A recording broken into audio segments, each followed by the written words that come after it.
Welcome to The Explainer. So today, we're going to dive into one of the most unique chapters in the entire Quran. This isn't your typical chapter about laws or parables. Nope.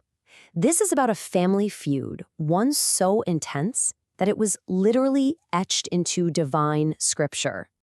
So that's the big mystery here, right? I mean, think about it. Calling out specific people by name, that's really unusual for a holy text.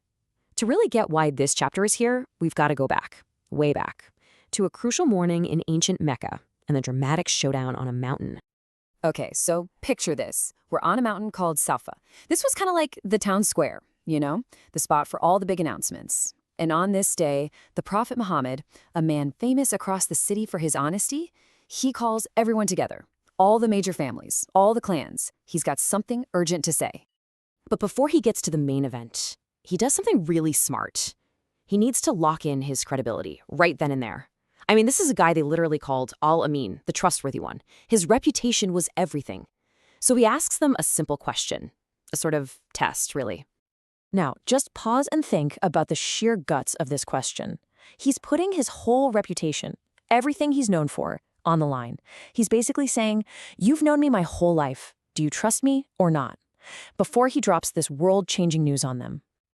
And their answer, it was immediate, a resounding yes. So, okay, he's got their trust, they've said it out loud, and that's when he delivers the core message, a warning about a final judgment, and a call to worship the one true God. And you can just imagine the air on that mountain. It goes from respect to total shock, and then just pure rage. And the person who explodes? It's not just some random guy in the crowd. No way. It's his own uncle, Abu Lahab, a big-shot clan leader. You have to understand, in that culture, family was everything. So for his own uncle to publicly curse him like that, it was a massive, humiliating betrayal. And this moment, this was the spark, the very beginning of a nasty, vicious campaign against him. So that curse from Abu Lahab, that wasn't just a heat-of-the-moment thing. Oh no, it was a declaration of war. And he had a partner in crime, his wife, Jamil. And let me tell you, she was just as cruel, if not more so. You see how their cruelty just ramped up, step by step. First, it was just words. Abu Lahab would literally follow his nephew around, yelling that he was crazy. Then it got physical. He'd get people to throw rocks at him. But maybe the worst part, the most personal attack, was when they shattered the family. They forced their own sons to divorce the prophet's daughters. I mean, can you imagine that level of personal pain?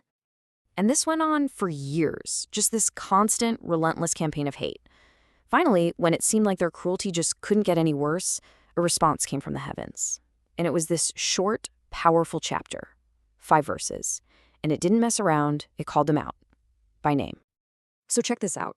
The first verse basically takes Abu Lahab's own curse and throws it right back in his face, but with this incredible divine authority. And the grammar here is so important. It says, perish the 2 hands.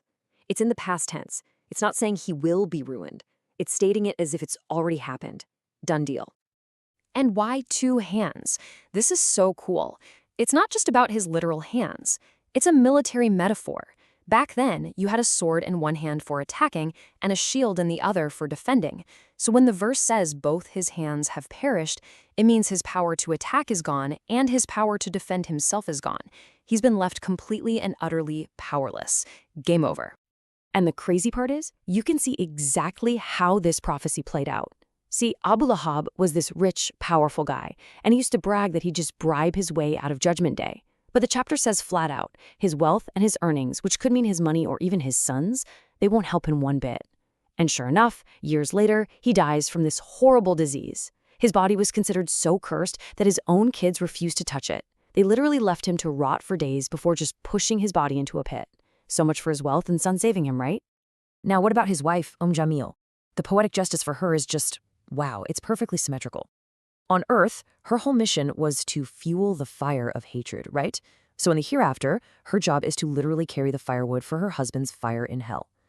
And remember how she proudly offered up her fancy necklace to pay anyone who would hurt the prophet? Well, her punishment is to have a rope made of coarse, thorny fiber twisted around that very same neck. It's a direct reflection of her earthly crimes. Okay, so let's zoom out. Why are we still talking about this ancient family drama today? Because this isn't just a history lesson. This chapter is a timeless lesson about hate, about cruelty, and, really importantly, about being an accomplice to evil. At the end of the day, this isn't really just about Abu Lahab and Jamil. It's a warning for all of us.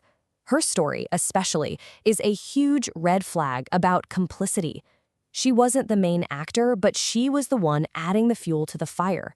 She was the enabler. And that's the real takeaway, isn't it?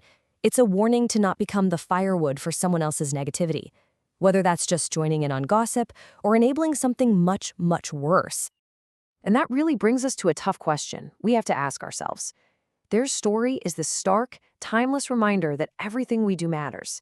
What we contribute to, what we fuel, good or bad, it all comes back around. It's a perfect example of poetic justice, one that's just as relevant today as it was 1400 years ago.